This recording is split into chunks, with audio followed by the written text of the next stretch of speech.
ኢየሱስ በምድር የተሰጠውን ስራ ፈጽሞ አብን ያከበረበት ሌላው ትልቁ ዛሬም ለኛ የሚያስፈልገን እውነት ፍቅር ነበረው ኢየሱስ። ለምንድን ነው እነዚህ ነገሮች እየለያየው የምናየው? ለምን መሰላችሁ?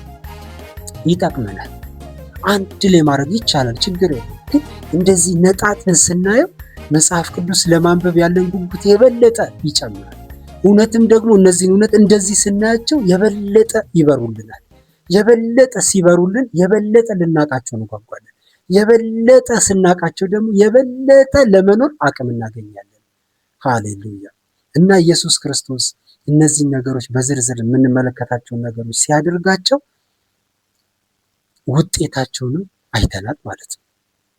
ስለዚህ ኢየሱስ እግዚአብሔር አብ አባቱን በምድር የተሰጠውን ስራ ፈጽሞ እንዲያከብር የረዳው ሌላው ወሳኙ ምሰሶ ምን እንደሆነ ታውቃላችሁ? ፍቅር ይባላል። በአንደኛ ዮሐንስ መልእክት ውስጥ ተቃራኒ የሆኑ ሐሳቦችን በማነጻጸር የተጠቀሱ ክፍሎች ይገኛሉ። ብርሃንና ጨለማ፣ ሕይወትና ሞት፣ እውነትና ውሸት፣ ፍቅርና ጥላቻ፣ ፍቅርና ፍርሃት የመሳሰሉት ቃላት ናቸው በዮሐንስ ወንጌል ውስጥ መልእክት ውስጥ ተጠቅሶ የምናገኛቸው። በአንደኛ ዮሐንስ መልእክት ውስጥ ፍቅር የሚለው ቃል በጣም ብዙ ጊዜ ተደጋግሞ ተጠቅሷል። ከምዕራፍ 4 እስከ ምዕራፍ 4 ቁጥር 7 እስከ ምዕራፍ 5 ቁጥር 3 በዚህ አጭር ክፍል ውስጥ ብቻ በጣም ብዙ ጊዜ ከ30 ጊዜ በላይ ተጠቅሶ እናገኛለን ፍቅር የሚለውን ቃል። የእግዚአብሔር ቃል እንደዚህ ይላል፣ እንዲሁ ዓለም አንተ እንደላከኝ በወደድከኝ መጠን እነሱን እንደወደድኳቸው ያውቃል ይላል ዮሐንስ 17 ቁጥር 23 ላይ። አንተ ወደ ዓለም እንደላከኝ በወደድከኝ መጠን እኔ ደግሞ እነሱን እንደወደድኳቸው ዓለም ምን ይላል? ያውቃል። የተገለጠ ፍቅር። አይገርምም? የኢየሱስ ፍቅር የተገለጠ ፍቅር። ሃሌሉያ! ሰው ስለ ወዳጆቹ ይላል ሕይወቱን አሳልፎ ከመስጠት የሚበልጥ ፍቅር ማንም የለውም። ስለ ወዳጆቹ ሕይወቱን አሳልፎ ከመስጠት የሚበልጥ ፍቅር ማንም የለውም ይላል ዮሐንስ 15 ቁጥር 13 ላይ። ነገር ግን ኃጢአተኞች ሳለን ክርስቶስ ስለኛ ሞቷልና እግዚአብሔር ለኛ ያለውን የራሱን ፍቅር ያስረዳል ይላል ሮሜ ምዕራፍ 5 ቁጥር 6 እና 8። ወዳጆች አይደለም፣ ኃጢአተኞች ሳለን ክርስቶስ ስለኛ ሞቷልና ይላል። እግዚአብሔር ለኛ ያለውን የራሱን ፍቅር ያስረዳል። አያችሁ፣ የፍቅሩ ልክ በምን ትገልጹታላችሁ? በምንም አንገልጸው። እግዚአብሔር ግን ለኛ ያለውን ፍቅር ያስረዳን በዚህ ነው። አንድ ሌላ የለውም፣ ብቸኛ ኢየሱስ ክርስቶስን ሰጠን። ይህንን ፍቅር ያሳየን እግዚአብሔር አብ ይባረክ። ሃሌሉያ! ኢየሱስ እንደዚህ ይላል፣ አብ እንደወደደኝ ሁሉ እኔ ወደድኳችሁ፣ በፍቅሬ ኑሩ። እኔ የአባቴን ትእዛዝ ጠብቄ በፍቅሩ እንደምኖር እናንተም ትእዛዜን ብትጠብቁ በፍቅሬ ትኖራላችሁ። ዮሐንስ 15 ቁጥር 9 እና 10። አብ እኔን እንደወደደኝ ይላል። እንደወደደኝ አብ እንደወደደኝ ሁሉ ነው የሚለው። እኔም እንዲሁ እናንተም ምን አልኳችሁ? ወደድኳችሁ። እናንተ በፍቅሬ ምን በሉ? ኑሩ አለ ኢየሱስ። እርስ በርሳችሁ እንድትዋደዱ አለ ኢየሱስ። ትእዛዜ ይህች ናት። ዮሐንስ 15:17 ላይ እርስ በርሳችን እንድንዋደድ የእግዚአብሔር ትእዛዝ ይሄ ነው። ከፍቅር ውጭ የምናደርገው ነገር ትርጉም የለውም። አይገርምም? ምንም ልናደርግ እንችላለን። ምንም ማለት ምንም። ነገር ግን ያለ ፍቅር የምናደርገው ነገር ሁሉ ከንቱ ነው። ከሰዎችና ይላል በሰዎችና በመላእክት ልሳን ብናገር፣ አይገርምም?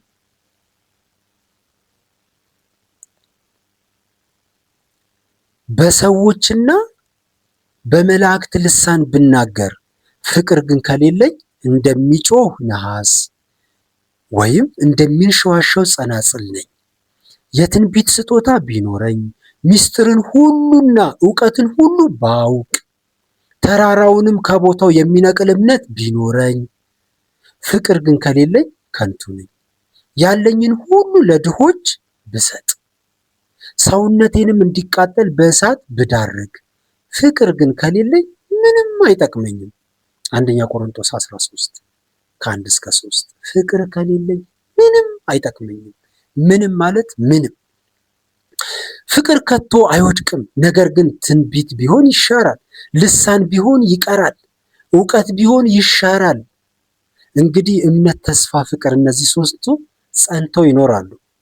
እምነት፣ ተስፋ፣ ፍቅር እነዚህ ጸንተው ይኖራሉ። ከነዚህ የሚበልጠው ግን ይላል ፍቅር ነው ይላል ምዕራፍ 13 ቁጥር 8-13። እንግዲህ እምነት፣ ተስፋ፣ ፍቅር እነዚህ ሶስቱ ጸንተው ይኖራሉ። ፍቅር ግን ከነዚህ ምን ይላል? ይበልጣል። ከነዚህ የሚበልጠው ይላል ጳውሎስ ፍቅር ነው ይላል። ወንድሞች ሆይ በእናንተ ምክንያት እግዚአብሔርን ሁልጊዜ እናመሰግናለን፣ ማመስገንም ተገቢያችን ነው።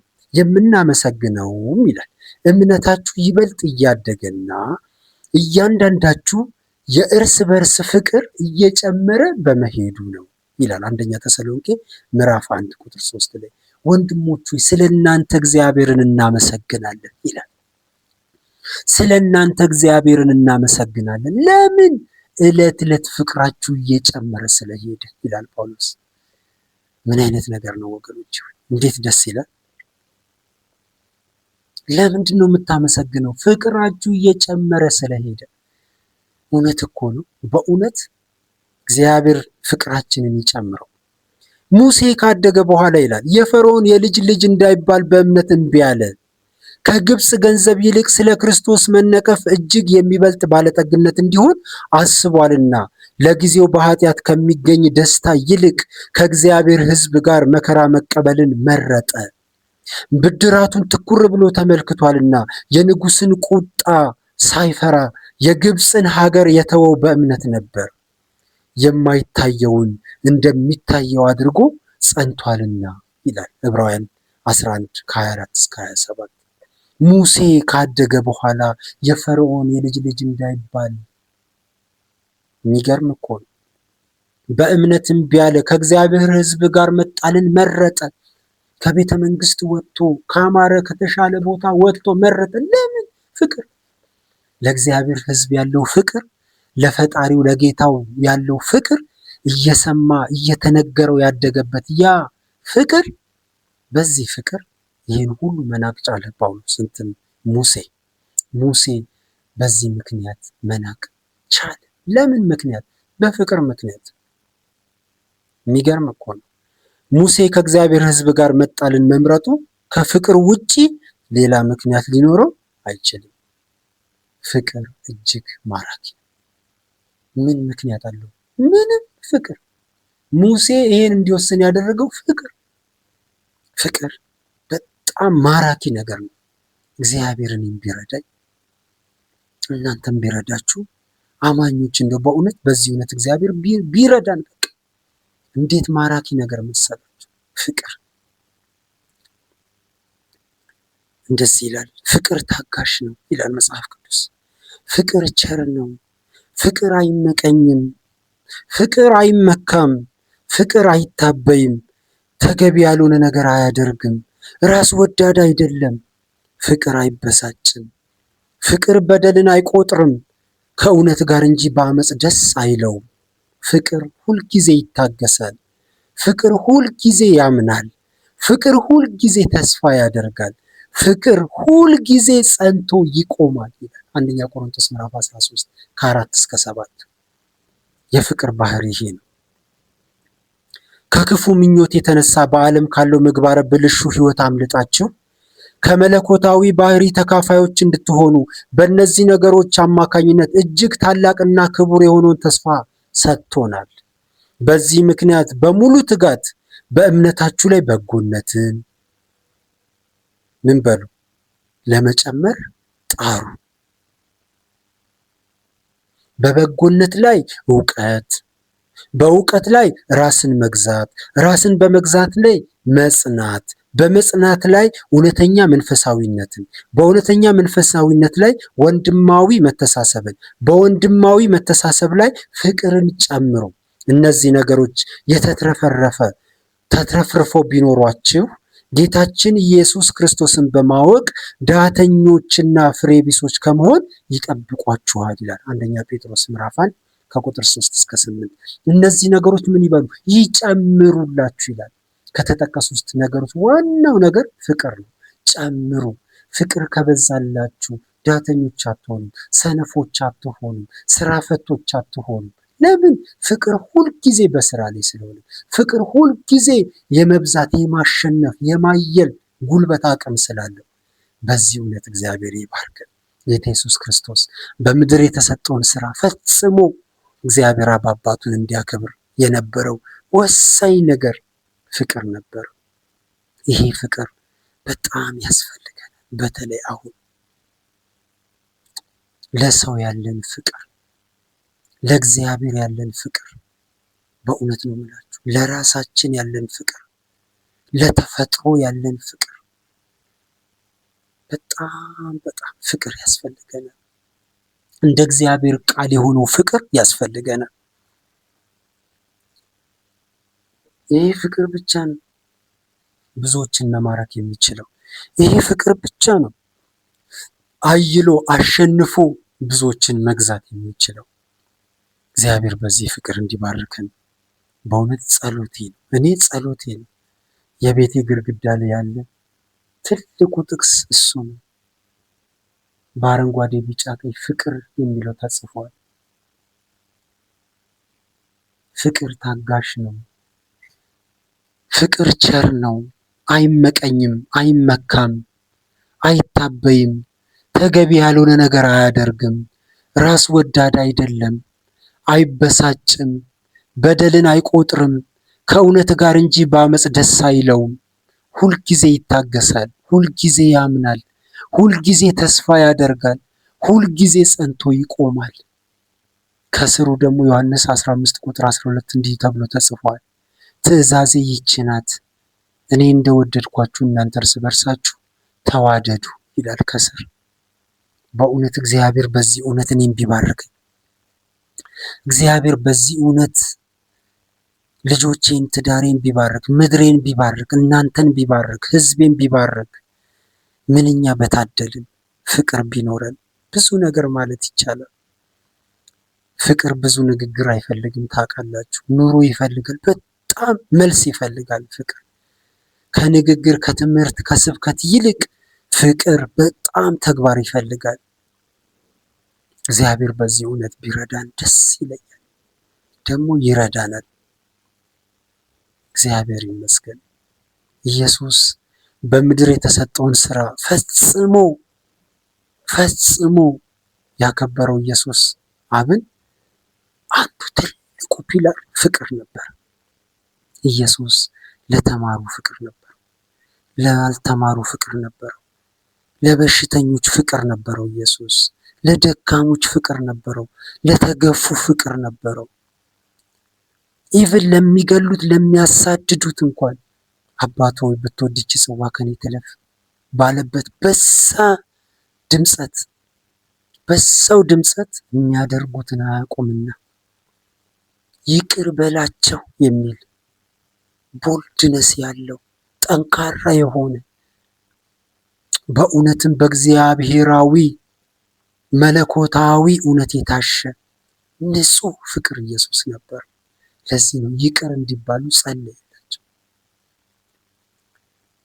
አንዱ የክርስትና ኳሊቲ ፍቅር፣ የክርስትና ትልቁ መልኩ ፍቅር።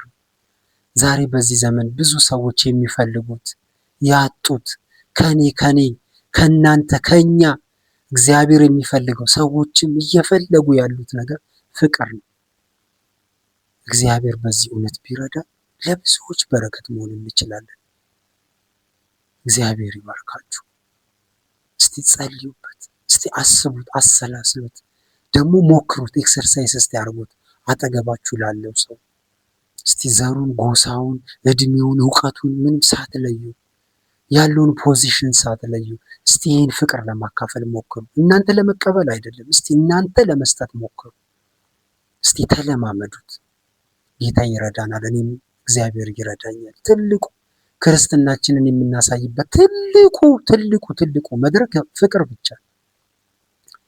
ፍቅር በጣም ጮኸን ብዙ አስተምረን የማንማርካቸውን ሰዎች ይማርካል ፍቅር። በጣም በብዙ ንግግር በጣም በብዙ ነገሮች የማናመጣቸውን ሰዎች ፍቅር ያመጣቸዋል። ልባቸው ይነካል። ደንዳና የሆኑ ጨካኝ የሚመስሉን የማይረቱ የሚመስሉ ሰዎችን የምንረታው በዚህ መንገድ ብቻ ነው፣ በፍቅር። ኢየሱስ እኛን ያሸነፈን በዚህ ፍቅር ነው፣ ጠምዝዞ አይደለም። ዛሬ ዓለም ስለ ኢየሱስ ይነጋገራል። ወደደም ጠላም በየደቂቃው በየሰከንዱ ክርስቶስን ኢየሱስን ያነሳዋል። ዓለም ወደደም ጠላም ያወራዋል። ለምን? ፍቅር። ይሄ ፍቅር በመስቀል ይታይ። ይሄ ፍቅር ወደ መንግስቱ ወደ አባቱ መንግስት አፈለሰን። ይሄ ፍቅር ማንም በዚህ ልክ ምርኮን መማረክ አይችልም። ኢየሱስ ነው በዚህ ልክ ምርኮን የማረከው።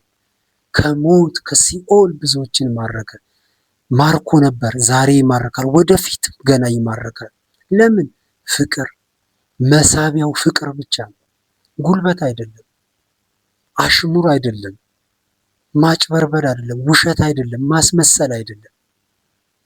ምንም ሌላ አይነት ሲስተም አልነበረውም። ኢየሱስ የተሳብንበት ትልቁ መሳቢያው ማሰሪያው ፍቅር ነው። ዛሬ እኔን በቤቱ የሚያመላልሰኝ ይሄ ነው። እዚህ ቁጭ ብዬ እንዳወራ እንደዚህ የሚያስወራኝ ይሄ ፍቅር ነው። ታውቃላችሁ፣ ለብዙዎች መትረፍ የምንችለው በዚህ ፍቅር ብቻ ነው።